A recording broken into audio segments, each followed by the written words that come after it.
Tony. Look who it is. I know we said last year was PAC's last chance, but rugby still ain't great again here in Australia. The Wallabies ain't won the World Cup, so we got a job to do. We the PAC, this out POD. Let's go global after this. Name drops him, right? All the time, I just hope for the weekend. Sometimes it's like, hey, Laurent. Good after morning, ladies and Tonys. You're listening to the PAC podcast, powered by the Big Athletic Club. My name is Sione, and if this is your first time joining us, we are a touring rugby club and reformed media platform for the players. We're the voice of the people, and we're here to make rugby great again, one meme at a time. Please welcome my co-host, everyone's favourite Fia Polly Balangi, Mr. Ryan Furini. Hey, thank you, Tony. Welcome, My Tony. Day, thank you. It's been a long time, mate. Oh, I can't really hear, mate, because the new song's pretty introductory.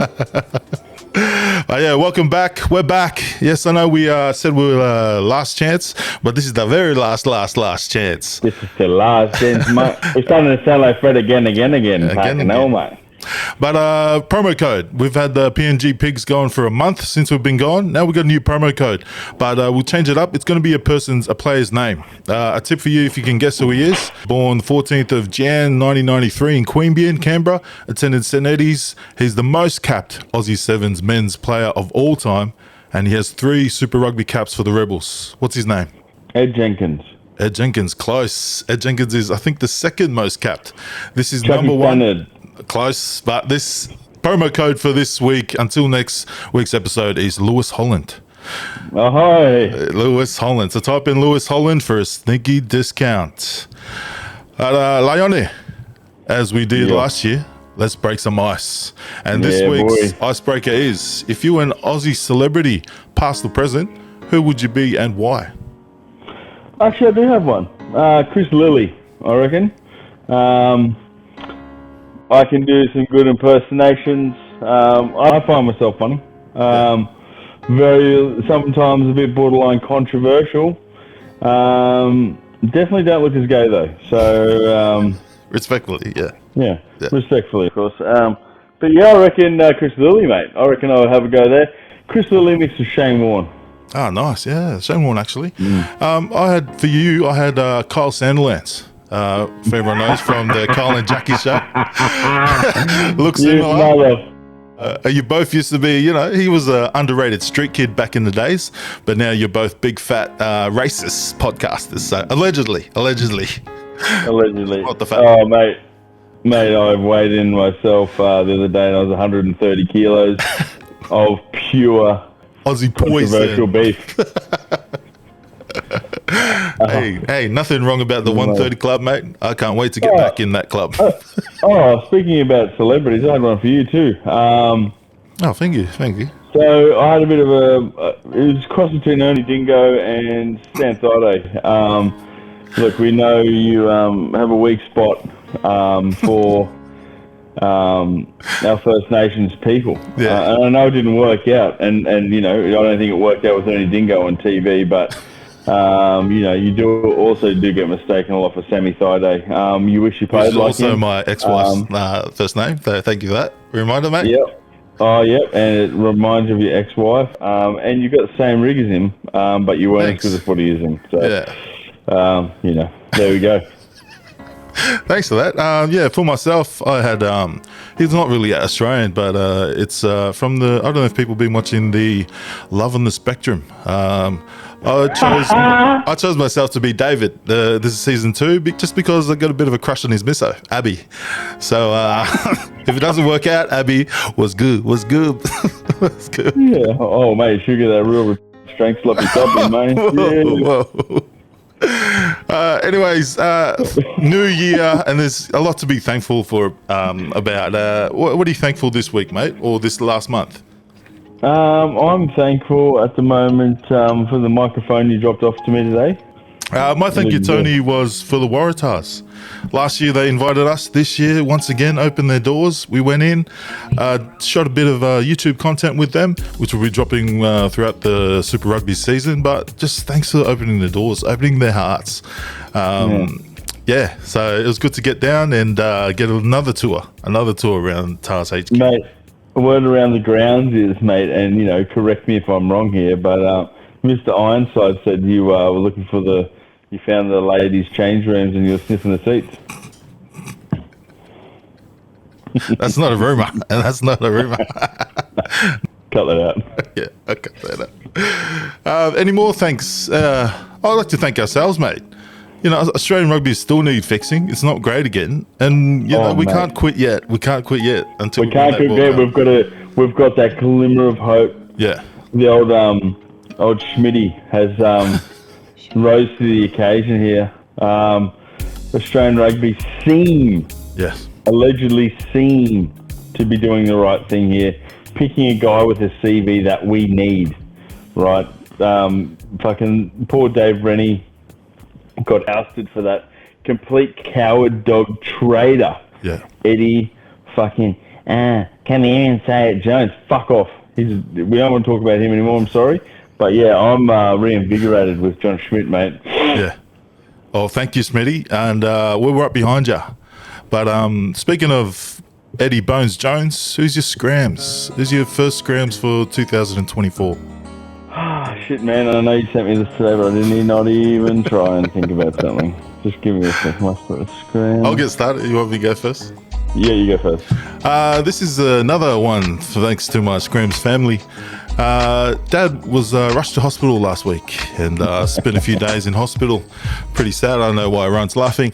But yeah, I got the, after work one day, I got the message and Mum left a note back at home, wrote down where to go, go to the shops, pick up some biscuits and some of the things that Dad likes, the treats that he likes, and wrote down where he is in the hospital because he's been moved from emergency to this particular unit. And the instructions, go down the back end of Prince Charles Hospital, so Webster Road. I went down Webster Road and take that entrance and just go straight ahead. And I drove through and I'm like, oh, this can't be right. And I looked down at the name of the unit that my mum put down, which was the Christine Fabulous unit. And went on Google. Christine Fabulous must be, someone that did some good things in the medical health arena here in Queensland, and didn't come up on Google. I was like, oh, Christine Fabulous, nothing come up. So then I just keep driving through, and then a big sign as I'm driving through is follow the instructions, Webster Road, turn left, just follow it down. And signs on both sides, cancer unit. And I'm like, oh, Dad's got the old gonker, the old big C. Must be. I was a little bit distraught. I was like, what the frick's going on here, mate? And then parked up, going into that cancer unit, the reception there. I'm like, showed him the note that my mum wrote, and the lady's like, Christine Fabulous. No, we didn't have a unit here called the Christine Fabulous. And then there was an immigrant like myself working there that in the reception as well, Filipino, I believe. She came across. Hello, sir. She came across, and I think she knows how our parents are with English. So then she had a bit of a chuckle as she read it and goes, does she mean the cystic fibrosis unit, which is next door to the cancer unit, right next door to the cancer unit? And when she said that, I was like, oh, my days. My mum's freshness came in, and so my mum's English is still a scram. She's been here for 30 odd years. And shout out to Christine Fabulous unit at the cystic fibrosis. Just grateful Dad doesn't have cancer. He's just got the Christine Fabulous. Oh, fuck. And shout out to Losse too. We like to thank you, for your direction. Yeah, shout out.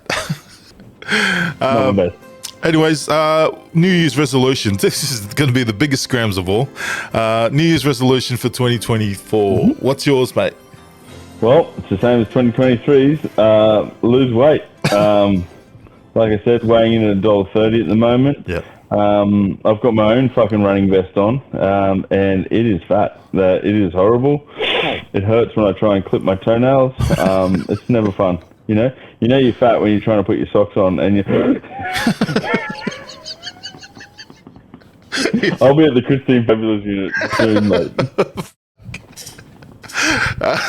Yeah, mine's the same. Yeah, as was the last 30 odd years. But I'm prepared this year.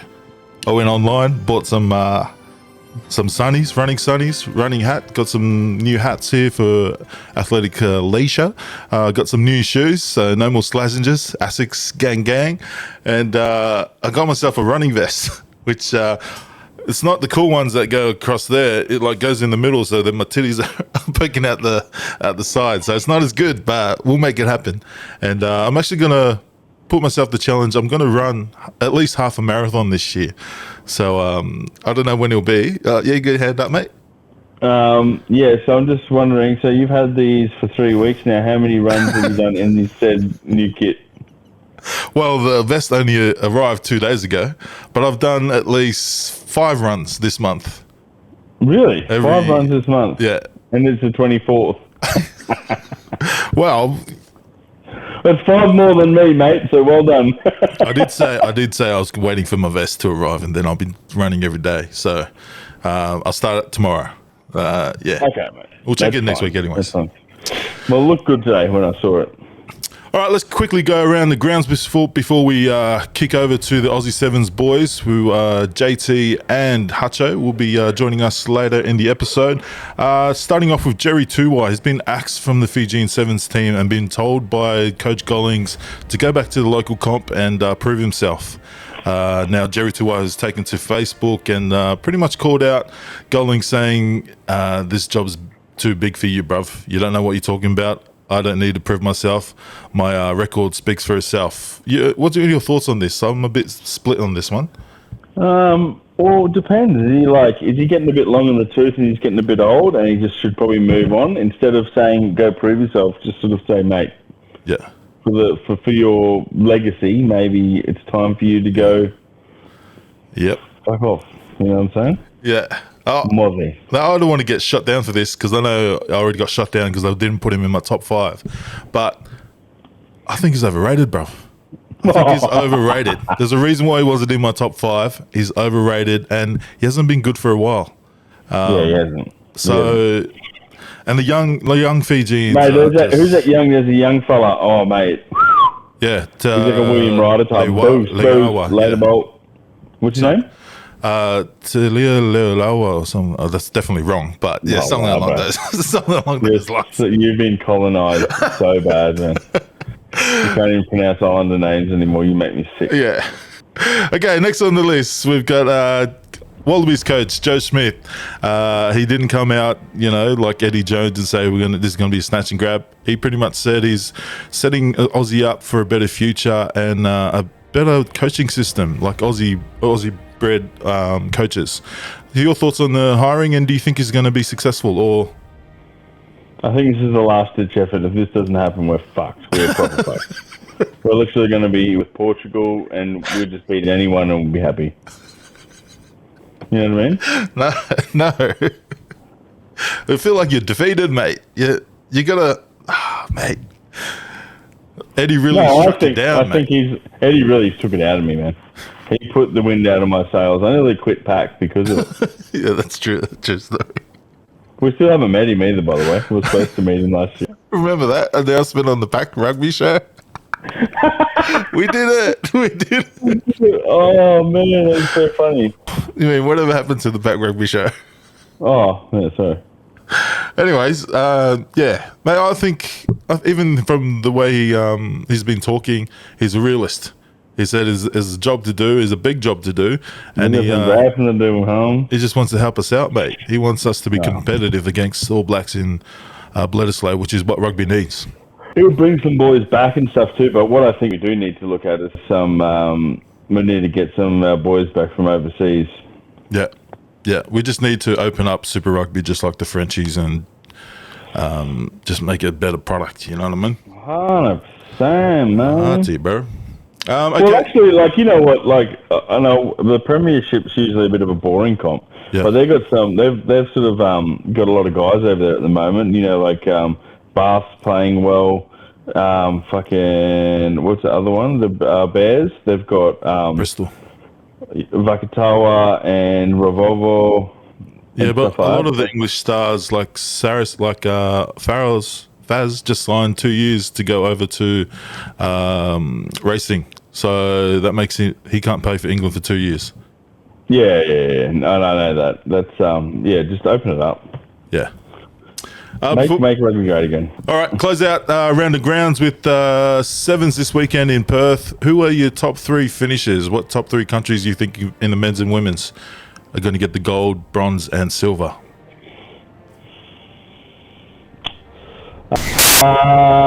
Gold, bronze, and silver. So I reckon the women's Aussie's going to win, New Zealand second, and with the men's, I reckon Fiji are going to have a good tournament, and I reckon Argentina second. Oh, Argie's real good. In the women's, I've got the Aussies finishing first. I've got France going in at number 2, and then Kiwis at 3rd. Men's, I think our Aussie boys are going to get it done. Lancaster back in. I think it's a bit of an X factor we need. So Aussies first. Damn. Ireland second, and Kiwis 3rd. Surprise, surprise. MVP, no surprise. I think we'll both go Maddie Levi, unless you're going to go someone different. Absolutely not. Maddie Levi, and in the men's, Hutcho. Hutchinson. He's our best friend. He's going to be on later in the show. So, Hutchinson. Is his first 20 back too? Yeah, since doing his knee in Sydney last year. The big 5, mate. They're back, baby. We're back. And speaking of back, let's switch over to Ironside and the gang, myself, with JT and Hutcho. All right, well, we're joined here by 2 Aussie Sevens, one Aussie Seven superstar and JT, Henry Hutchinson and James Turner. Thank you. Boys, we just got you just in time before you head off to Perth tomorrow. Maybe we'll start there quickly. What are we looking like? We winning this one this time round, or what's the political answer to that? Yes? 100% yes. Yeah, no, good answer. Back the boys. We missed out on the Shockies last tour in Cape Town. We came second. And I think we got the superstar back, so we should be sweet. Yeah. How is the body? If you've had how long have you been out for? You have a pretty extended bit of rehab lately. It'll be 12 months to the day, basically, when Perth comes round. So I did my knee in Sydney last year, so same weekend. So it's been a long road. Jet hasn't made it any easier. He's just been bullying me for the last 12 months, saying I've been a wet blanket at training. But I'm back now, so ready to rip in. He probably does that because he comes down to North and gets bullied. So he does it to other people when he's He's deflecting. He's got a lot of his own insecurities he's got to deal with. So he puts really it on me. So I just handed it off to him. So 12 months without knee. How are you feeling about coming back on it, or you just got confidence on it because you've been training on it and stuff like that?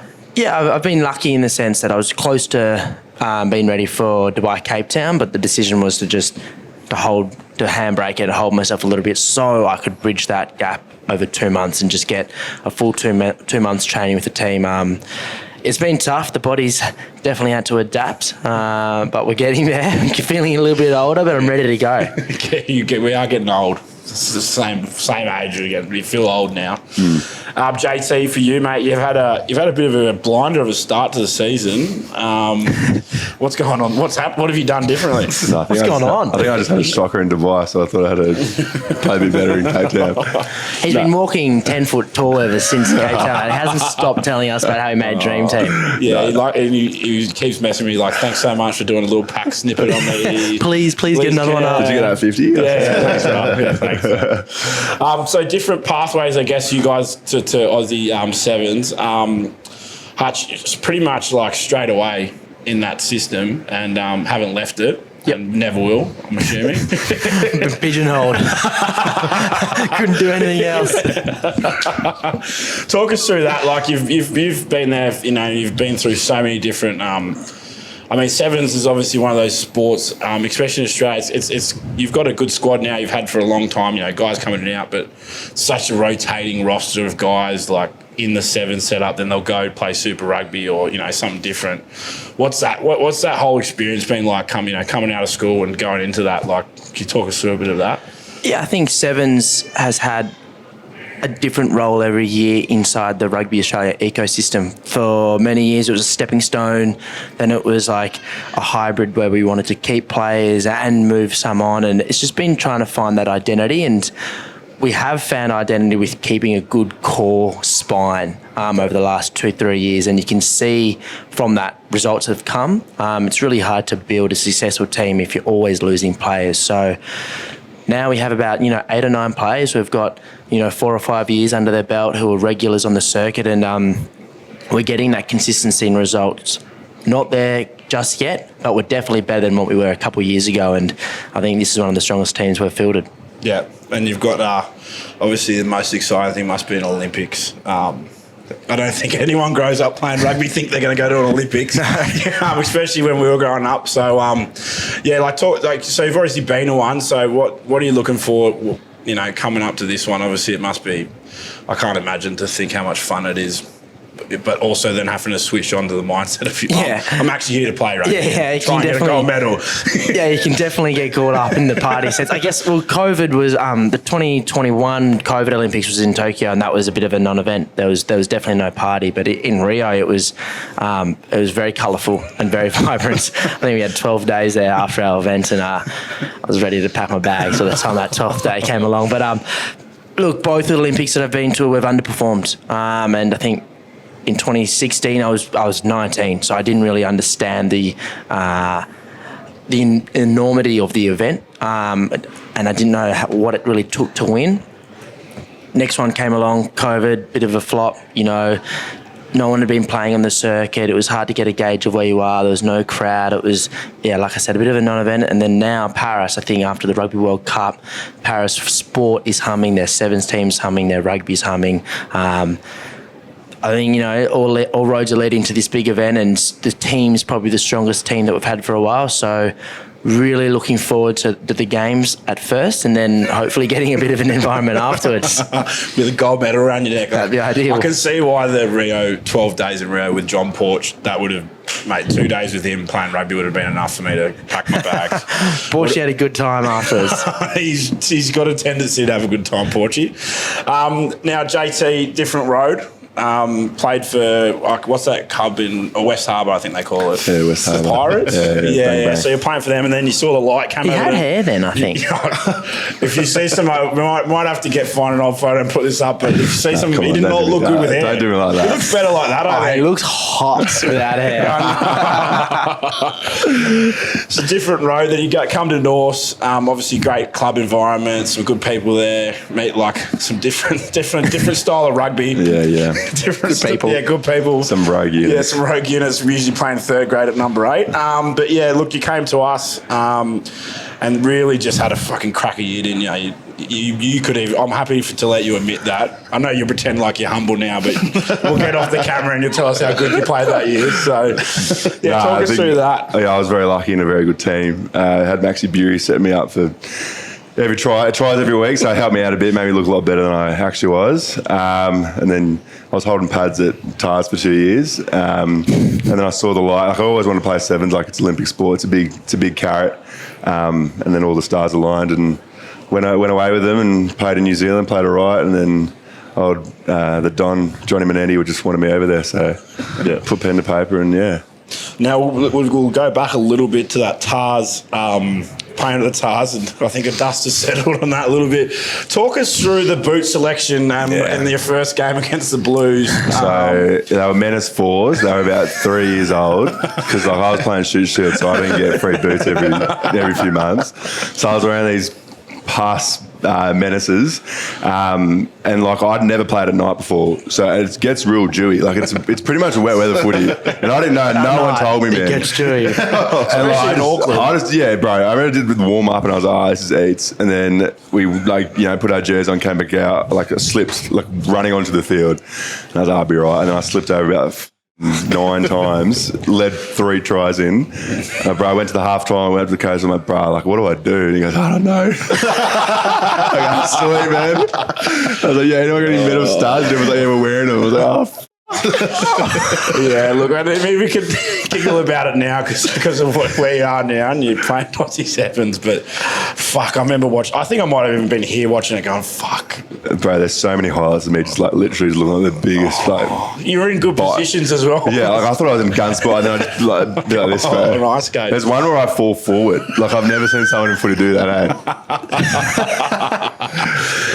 But yeah, it was pretty scary. I remember Belly gave me my hat, and it was the most bittersweet. Like, it was like, usually when someone gets a hat, they're like, yeah. And like, I was like, yeah, sweet. Sorry, I lost you guys again. To your credit, mate, you definitely deserve to be there anyway. So we'll pump you up a bit.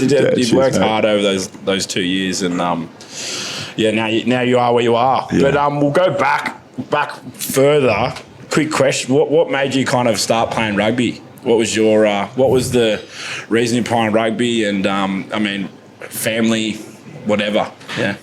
That is going back. I think my dad and his dad, they played and grew up in a household loving rugby. And I remember watching the Wallabies really at the 2003 Rugby World Cup and going, I would have been maybe 4 or 5 then. It's one of my earliest memories. And I just remember going so deep into the final and that drop goal where Johnny Wilkinson slotted it up. So I remember being heartbroken. Haven't been heartbroken since.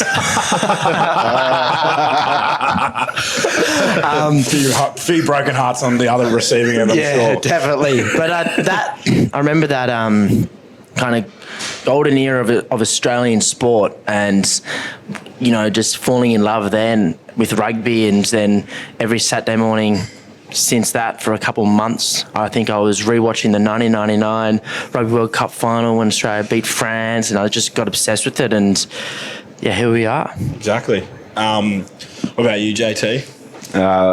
Well, I was playing soccer because I grew up in the inner west, obviously. And then one of the other blokes in the team was playing. His dad was the head coach at Drummoyne Junior Reds, shout out. And he just said, does Jimmy want to come play footy next year? And my old man straight away was like, yeah, he's playing, like, sweet. And then, God. Yeah. Get him out of soccer. And it was just sick because I'm a bit of a nufty with my feet. Well, we've just heard the story about that. Yeah, so that's all. And then, I just, started playing from there and loved it. Loved the boys, loved tackling, loved running. And, the rest is history. Not really that deep like his, but... Team guy, man. Yeah. When did you stop love tackling? Did he ever love it? About my second year, about under 10s. I think one pre-season at West Harbour with some of those boys, I'd think I'd tackle as well. Well, I just stand on the wing doing nothing, mate. I just chirp on the wing. I don't actually tackle. If you look back that time as well, like who's someone that you think, it doesn't have to be Australian, they don't even have to, be a professional. Who's someone you kind of looked up to in that, like a Wallaby or anyone?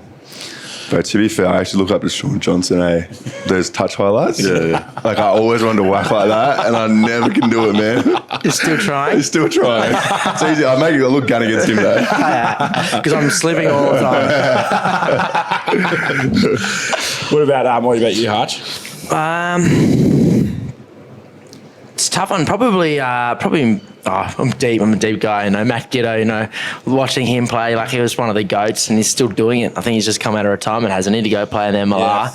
Like, super athlete, super professional, and he was a star for the Wallabies for years. Those I've been lucky to meet a few in Swoops, obviously at North, but like Swoop, Drew, and Gitz. Well, I know they got the podcast together, but if you told me 3 blokes that like growing up watching, they were good. They were so good. They were elite players. I can't believe we didn't do more with them if we had more players, but makes you sad, doesn't it? I get emotional thinking about it. We'll take a break from onside riding their dicks. They're gone, man. How did you guys get groomed into the Sevens program? What was that like? Who made that call to you, and what do you feel like? For me, I was playing Shoot Shield for Randwick. I know some of the boys don't think I ever played Shoot Shield. 3 games he played for him. They were the fan, but I was actually playing Shoot Shield while Jet was still at school, so and then went off to West Harbour. But so I was playing there, and I think at the time, Garrett John was the coach at the Sevens, and he kind of just came up to me and kind of offered me a 1-year contract, and that was the year of the 2016 Olympics. Yeah. I thought, well, that'd be a pretty big carrot. I've always watched the Olympics growing up and wanted to somehow get to the Olympics, but I wasn't going to get there for sprinting. That was never going to happen. So it was kind of my only chance. So I did that, and then, like you said, I've been there ever since. I haven't been able to leave. He's a bloody vet. Part of the furniture. Fuck. With me, I think I started playing Sevens because it was obviously a little bit bigger after the Olympics. Yeah. And then I played in year 12, and that was I was I think I want to play Sevens, Like, there's not that many big horses running at me. Yeah. And then like sort of West Harbour were quite good at sevens, so it was in that like sort of program for a little bit, and then never really got picked up. But then I always like played for New South Wales sevens just in off season to stay fit. And then Scotty Bowen literally just texted me one Sunday afternoon, hey mate, you want to come to NZ? And I was like, yo. That's it. Yeah, to be fair to Jet, like he really stuck at it. He was playing 15s and 7s, and he kind of kept putting his hand up for 7s and kept performing at New South Wales level. And as you can see now, it's really paid dividends. But is it true that your first ever World Series was in LA where we became world champions? Yeah, honestly, I've clutched onto that. So that's the Jet effect. I played like 10 minutes in the last tournament and we got World Series, and I carried on like I played the whole season. Best party of that night, for sure. That was good fun. That'll be an accolade that you can, doesn't matter, it's there. I got the fucking medal, man. It was a good trip, that one. We were LA World Champs, then we had a week off in Cape Town, and then Cape Town World Cup. So, that was the beginning of the Jet. Yeah. Jimmy. Good fun. The Jet. I'm not the Jet anymore. I'm slow. And then like we bring that up, but I mean, sevens is such a unique, rugby's unique in its own right, but it's such a unique thing in our own sport in terms of that it's not just one game a day. You're playing multiple games a day, and you go on these trips away to usually some pretty awesome parts of the world. Like, how do you manage that? Like we talked about with the Olympics, but how do you manage your like kind of expectations of a trip where you're like, I mean, I guess at the start, probably not so much now, but at the start you'd be like, oh, I'm going to LA, like, but I'm actually going to do a job. Like, how's that mindset changed, like, throughout the years, and how do you deal with that? I think, like, for me, like, the first time you go somewhere, it's pretty cool. Like, you obviously want to do shit. Yeah. Like, like you go to LA, you're like, you go to LA, I want to go to, like, Venice Beach. And then, like, you go there, you're like, oh, okay, it's just a beach. Yeah. And so the next time you go to LA, like, you're like, oh, let's just play footy now. Let's just, yeah. It's definitely a maturing kind of experienced role. Like the first time you go, like you said, you want to do shit, and you get up to a few things, and the second time you've been there, the next generation want to do the same thing. So you can kind of take a back seat and be like, well, I've been to the ice hockey 6 times. Don't need to go again. But it is pretty sick watching like LeBron James like dunk on someone. You were probably pretty lucky when you were coming up as well, because that team in 2016, they're all fairly old and have been around for a while. Plus, you had people like Cam Clark, who's like pretty switched on and wouldn't be doing anything. The Prince, he was good. I was in a really different team then. I think I was 18, and the next eldest was Cam. Yeah. The next youngest, was Cam, who was about 24 at the time. They had a couple of years on me, so it was for a while there. It was a very old team. You had the likes of Ed Jenkins, Chucky Stunnard, who's now our coach, Pat McCutcheon, Henry Spake came in for a little while. So it was definitely a mature group. I thought I would have matured quicker, but I think it went the other way around, hanging around those boys. But yeah, it was a different team now, and the team's a bit more, the age group is definitely a little bit more spread out. Some younger blokes, some older blokes, but I think we've got a good mix, and yeah. I'm sure you see him on tours as well. Do you see him doing stuff going, oh, I made that mistake doing that? Do you ever say anything, or do you just let them... Drinking tap water, bro. Gets ya. First time in Cape Town, man, you brush your teeth, and man, it's no good, eh? Let them go. Yeah, bro. You got to make those... There's definitely mistakes you've got to make. Some I haven't made. I think there was a time in Spain. Darby Lancaster is actually back playing for us in Perth. We had an early flight out of Seville to go home, and we'd come second in the final to the Saffers, and it was his debut, so we went out that night, and he got to the airport. It was, let's just say, it was a little bit worse for wear, but he left his passport back at the hotel room. So that caused a massive fuck up. We had to send blokes back to his hotel room and go find his passport. He was going through his bag on the ground, throwing all his clothes out. There's mistakes like that. I definitely didn't make, but you've got to do them as part of the tour. And we talked about it, but John, obviously, he's an enigma in himself, your coach. He's the Don. Mate, such a great bloke, and even in his own right, what he's done in this, his development. I mean, he's got his own story, but what he did with Eastwood and now with you guys, what's it like having been coached by him? Like, it's gun. Yeah. Like he's a very different coach. He's very straightforward, but like he loves the boys. He'll tell you how it is, which is sort of what you need. You know, I feel like we got some young guys, some older guys, but he like if you're playing shit, he'll bring you aside. But mate, you're playing shit, like switch on, and you're like, all right, and I think that he has that good balance between being your mate, but also he's the boss. And, I think we all respect him. And he's a really good man. yeah. He loved that that little photo you did of him and signing hoops when he looked like the mob boss. I've never seen him get so Pretty sure it's his background. I look good here. He loved it. I'm pretty sure he reposted to his story like 10 seconds ago. Yeah, he was getting it out there. He's good on the socials, He's actually. good. He Always- loves it. He doesn't miss a beat on the socials. He, I mean, looking forward to him with the Olympics. How's his preparation with you guys? Is he talking about that, or is it kind of like the old school, one game at a time, one tournament at a time? Yeah, I think we're playing like one step at a time. We've still got like 6 more tournaments, and we want to be firing fully by the time we get to Olympics. So yeah, we're just taking it step by step, I think. Yeah.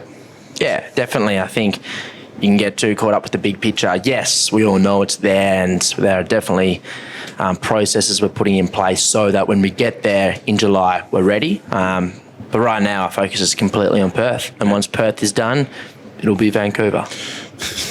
Some tough places to go to, Life's hard. Bit cold there. Question, another one for you. I guess, having Michael Hooper, probably arguably one of the greatest like sevens we've ever had, one of the greatest Wallabies ever had. What's it been like, and what's his attitude been around you guys since he's kind of come into that setup? Because I imagine it's a completely different kind of adjustment for him. Yeah, I think he's been great. He's definitely taking his time to just learn and assess the situation, and he definitely respects that it's a different game. But sometimes you forget, he's one of the greatest Wallabies ever to do it. Yeah. And he's played with some of the other greatest rugby players in the world to ever do it as well. Yeah. So his voice is invaluable, and it's a bit weird to adjust that. Like, oh my God, this isn't just some random guy giving it a shot. This is Michael Hooper. Yeah. And we just can't wait for him to be fully out there on the pitch with us, and we can just get behind him and help him as much as he'll help us. Yeah, I'm just waiting for him to get into a pilfer drill with us and just absolutely smack us. Still hasn't happened yet. You would have met him at the Waratahs, but was there someone in your team that when Hoops, that first training session, did anyone change to try and be his best friends? Yeah, Dally Bird, bro. Dally Bird name drops him. Right, all the time. I did Hoops of the weekend. Yeah. Dally Bird has not stopped name dropping him. Saw Hoops down at Recovery in Manly the other day. Yeah, man, Hoops got a coffee. Yeah. Oh my God. He's always, I live in Manly as well. I always see him no shoes on, with the pram. You wouldn't know that is if you didn't know rugby and you told someone that, they go, no way. Doesn't look like it. Looks so unassuming, but he's just he's such a legend. Yeah, he is. I think that's very him. Very understated in the sense that he's not showy at all. He's just waiting for his time, and he's a silent assassin. He's quiet, and then he'll come out and he's just going to kill us all. So we're really looking forward to it. Yeah, kind of. He'd be significantly the old. Would he be the oldest? He'd be. I think Moosey as well. No, I think he's a little bit older than Moose. Is he? I don't know. They're both pretty old. Pretty old. I look it, but I'm young. You've looked the same for the last 10 years, mate. No, since I shaved my head. But is there someone on the circuit that every time you line up against him, you're like, fuck this guy. He's that good. You don't want to play. Yeah, there's one name. Oh, yeah, fuck. Don't want to give him props, though. Yeah, no. He speaks Spanish, so probably his name's Gonzalez. He's a fridge that plays for the Hutties. He's a hard got to tackle, man. He's a hard man to tackle, that bloke. It's hard, man. You got to throw the kitchen sink at him and sometimes still come off second best. I reckon you've got to throw a couple of kitchen sinks at You him. got to take it's like 2 speed humps. You know when you go on the road, sometimes they have those triple speed humps? That's what you got to do. 1 speed hump, 2 speed hump, 3 hump. A lot of sacrificial lambs going into whoever gets them down, and then, and when you do get him down, it's like an arm pull. It's like, oh yeah, come on, get it. Please go down. Stop. I guess as well, that 7 circuit, it's probably hard to adjust. Though you play against you wouldn't think Spain would be a powerhouse of anything to do with rugby, but 7s is so different. You've got these countries that you never thought were going to be good at rugby, and then you're going up against them. Was that coming into it? Go, oh, we're playing we're playing Kenya. Then the next minute, they scored 3 quick tries against you. Kenya are all 6'4" and jacks, man. That's not an easy game. Kenya 9 a.m. in Dubai is not an easy game. I tell you, it's not. How was that? Did you have an adjustment to that though? That type of mindset of I think when I first came in, there was a few more teams. Yeah. So you sort of go in a game this might be a bit easier, but now every team can win. So it's pretty nuts. So you got to take every game with the same. If it's against Spain or NZ or RGs, you just got to do the same process, I think. What's a team that you got obviously you got the Kiwis and all that. What's a team that you line up against? You go, fuck, this is going to be tough no matter when you play them. Honestly, like Jet said, it's almost nearly all of them. I think if you sleep on any of them, you're in for a battle. We know we're a top side, and if we play well, we can put teams to bed. And there's always going to be the other games that are always tough, no matter how well you play. But if you don't bring your A game to every single game, you're going to be finding you're losing games. Last season, you saw Uruguay beating New Zealand. That doesn't happen. But the Uruguayan team is good. Yeah. And they're big and they're fast and they're committed and they want to win. And that's the same when you play Spain. It's the same when you play Kenya. Yeah. It's tough. It's an Olympic sport, I guess, as well. That's where more money. Everyone's putting more money into it. More resources to get a gold medal. Fiji, playing Fiji. How's that? I love watching them play. Fiji play 15 sevens. I've seen a few offloads go over the top of JT's head a few times. Are they the best offloading team or easily? Yeah, they are. The ability to keep the ball alive is unbelievable. Yeah. It's pretty annoying, man, to be fair. You feel you make a gun chop and it's balls coming far, man. Yeah, I struggle. I'm a chop tackler. I don't think I get it. I don't think I make a tackle that whole game. I make half tackles. I get it away. Where's that? Obviously we get guys. You prepare every week for a game to play that team. You prepare every week to play that team. How's the lead up to a tournament where you've got these 3 teams? How quickly does your mind, how do you adjust to going, we've just made it into the bowl or something or whatever? How do you adjust? How does that go down when you're on the circuit? We're playing Spain tomorrow, but we didn't know we were playing them. How do you? Yeah, that's part of the roller coaster. I think whenever a new bloke comes in and you kind of try and teach them about the weekend coming up, it really is a physical and emotional roller coaster. Physically, you're warming up 6 times, you're cooling down 6 times a week, and you're playing different opponents. But then, depending on how you go, your opposition changes. So you got to be on the ball, you got to switch, you be able to think of, we've just played New Zealand, who are more a power team, who like to slow the game down and break through contacts.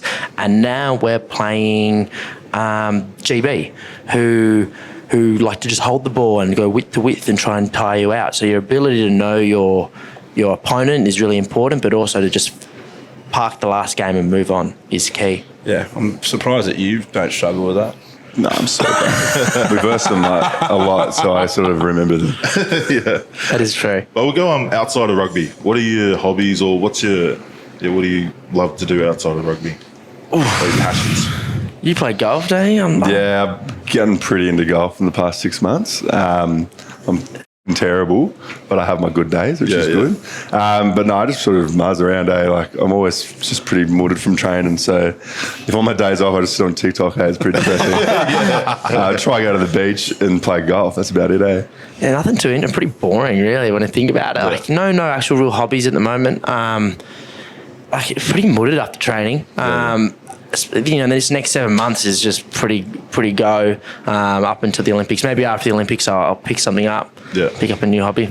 But in case any corporates are watching or listening, after rugby? Like, rugby only lasts probably 15 years if you're decent at it. What are you looking to get into after rugby?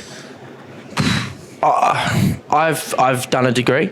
So I finished my bachelor's degree at UNSW, and again, that's something that Rupa, they give all Rugby Australian players $5,000 a year just to study or to upskill. It's there to be used. So basically my whole undergraduate degree is paid by Rupa, which is an amazing kind of program that they give all players. So I've done that. So that's finished, and that's kind of in the belt, ready to go and ready to be used if the time is needed. Jet? So I asked Eskimos, man. I'm a sales rep. There you go. I don't know if I'd buy it. If I know what I'm selling, man, I got ya. Trust me. Onside, you're selling onside plumbing. Yeah. You could sell used cars, I reckon. Yeah, real estate. I got it. On that as well, would you got that degree? Would it be something you want to go do that, or can you see yourself kind of staying in a rugby setup? Would that be something you'd prefer to do? Yeah, potentially. Like, by no means do I've said, all right, I've done that commerce degree, I'm going to go do something down the avenue of commerce. I really do love the Sevens program. You never know. Like, you see a lot of that coaches or assistant coaches who are ex-players. A lot of the coaches now coaching the national teams are players that I played when I started, and they're at the back end of their career. So you look at the Saffers coach, the Kiwi coaches, Chucky, our coach. Like, because it is a new sport, the players that did play for a while earlier on, when it was kind of amateur moving into professionalism, they got all the knowledge. They're becoming the head coaches of other nations on the circuit. So maybe we'll see. There's nothing set in stone. It looks stressful. See John sometimes on Thursday morning. It looks pretty stressed out. Well, it's hard when you're doing that and you're running the mob on the side like that. It's tough, man. So, you guys, when you're coming up, what's a lesson for young youth coming through the ranks? What's some advice to? Don't ask JT that, because I know seventh is very like. I've got some advice, but you can't put it in there. But back in the days, sevens was seen as you go into the sevens and you try and get a Super Rugby contract. Whereas now sevens is a totally different game to 15s, and you could stay in sevens for your whole career and have a good go at it. What's advice to some of the kids, like the mindset of, not just trying to dabble in sevens to try and get something else, or rather than just staying there? What's some advice? Yeah, I think there'd be about 5 or 6 players in this team right now who have worked hard to make sevens a legitimate career option to stay there full time. Like, if you want it straight out of school, you can go to 4 Olympics. You can go to 4 Com Games or whatever it is, 4 World Cups. You can play 60, 70 World Series tournaments and have a full career in sevens. And ideally, we want to make a team or a product that is attractive to young kids who are maybe more suited to the sevens game. So there's definitely a career there. There's definitely an avenue there. Some would say that's what I'm doing right now. So I've been playing for 7-8 years, and I've absolutely loved it. You're probably the first one to actually probably do it, really, when you think about it. There wasn't many people that come straight out of school. The sevens wasn't even a thing at school, really. It was kind of this new thing it's going to be crazy to think when you look back in your time and then in 10 years' time when you look what it's come now. Yeah, there's no nuts. Sevens Australian schoolboy team or anything for me when I was at school, but now there is. There's old teammate of ours, Stu Dunbar, just coached the under-18s Australian schoolboy team in New Zealand. You know what I mean? He'd been one of the great characters, Stu Dunbar. You wouldn't want to get around him after too many rums. But that wasn't there when I was at school. My first exposure to sevens really was when I debuted at Cape Town in front of 50,000 people. That was legitimately I played 1 game at Central Coast Sevens, and then debuted. So that's been thrown in the deep end. I think now there's pathways, there's New South Wales Sevens like Jet was talking about, and even Jet was only 2 years behind me at school, and there was that program there. So it is developing, and when I finish my career, wherever I am, I'm hoping that pathway for sevens players is a little bit more streamlined and vertical, so you can see that go step by step by step. Yeah. And if you want to play 10 years, 15 years in sevens, you could. But 15 years in sevens. Rob Davies used to say 1 pre-seasons in sevens is like dog years. It's like 7 years on the soft tissue, so it's hard to do. Yeah. I don't even know what the question was. You just rub it on for 5 minutes. Well, what's some advice you'd give to a younger Jet if you could again? Younger Jet, probably hit the gym, bro. Get off the beers. Would probably be my wisest advice. But I think just like work on your craft. You know, if you're playing 15s or 7s, doesn't matter. Like they do correlate. They are different sports, but like if you're a back in 15s, it's pretty similar. Just grind out. Just wait. That's what I did. Just don't lose hope, I guess. And I never did. And now I'm lucky enough to be in the position I am. Nice. Easy. Yeah, patience. That's pretty wise. Right. You're a wise man, right? That's good for me. See, I can switch it on when I want to. Not just all jokes, bro. That's pretty good at like working the camera. You'll probably both be media stuff. I've heard your commentary pretty good. Yeah. When you did it. Oh, mate, that was a mess. It was Oceania, and we were getting the team list like 3 minutes before the games, and it was like, I can't even say that. It's like some names you have to say, like, the first name. One and done. I'm done. Oh, God. All right, boys. Good luck this weekend, and thanks for joining us. Thank you. Thanks, lads. Thanks, mate. Welcome back, and we'll finish off with our rugby advice. Oh, yeah, baby. What a great interview that was. What do you reckon? Yeah, mate, fantastic, and just full credit to the boys. Yeah. Make sure you check out the guys this weekend in Perth. But we've got one rugby advice question that was sent in. Well, there was a few, but we'll even them out in the next few weeks. Anyways, hey guys, I've got a rugby let's take these off first of all, so I can read. You can't read it the best of times. Hey guys, I've got a rugby predicament and I need some help. I fancied this guy at my rugby club for a while, but he's been in a relationship forever until God answered my prayers and they broke up recently. Now we've been talking on a friend's level. We've been talking for a friend's level for the longest, but now I want to shoot my shot since he's on the market. The only thing is, he's a good church boy and after a good girl. However, respectfully to myself, I've got a body count bigger than Israel's in Gaza. I'm scared he'll be put off by my unholy ways. What should I do? Body count number. Should she tell him her real number or just keep it 3 like most girls? Oh, man, yeah, don't tell him, otherwise he'll just be like, yeah, look. Or did she say, should she tell him? Yeah. Well, not if you want to stay with him. Yeah. Well, he's gonna find out because chances are, if you got that many bodies, his friends have caught a stray here and there. But I'd say just don't tell him. If he finds out, just say, oh shit, yeah. Yeah, what? And it'll be too late because if he's a good boy, he's already fallen in love with you. Now it's too late for him to fall out of love. And it's never too late to fall out, but yeah, good on you, man.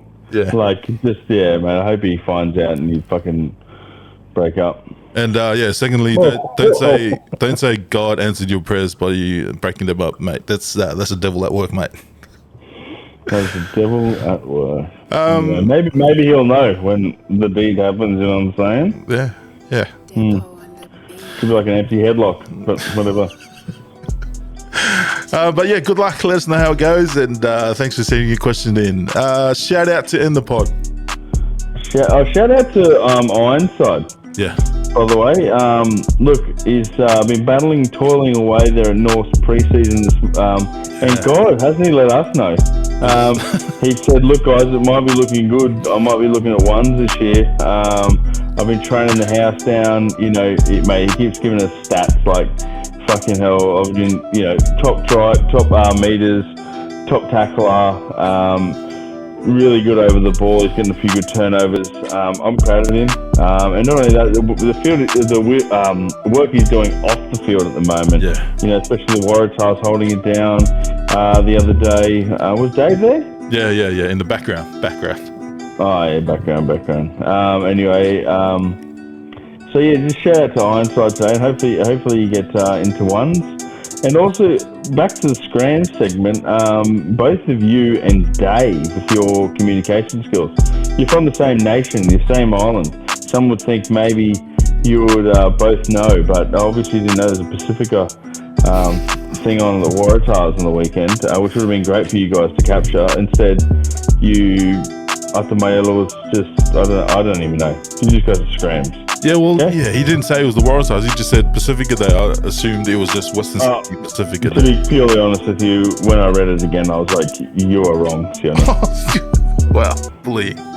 But yeah, shout out to Ironside. He did fly the flag. I didn't want to do anything in front of the camera, and he led the way. I thought I was going to have to cut in, but no, he led the way, and he did just like you said. He let everyone know. He was calling everyone in his phone book from Waratahs HQ saying, "Oh, hey, yeah, what do you want? I'm at the Waratahs." And like, you called me, bruv. He's like, "No, oh yeah, I'm at Waratahs HQ." Shout out to God, mate. He had so many videos to our group chat of him. Carried on about the GM there at the Waratahs. Yeah, he used to be my first 15 coach. And like, yeah, it's pretty crazy that, Cheers. Anyways, and shout out to Katja, who led our tour around TARS HQ. And now Bed and Tune for 2024. For copyright reasons, our Bed and Tune of the week is only available on audio streaming platforms. So head on over to Spotify or Apple Podcasts. Otherwise, we'll catch you next week.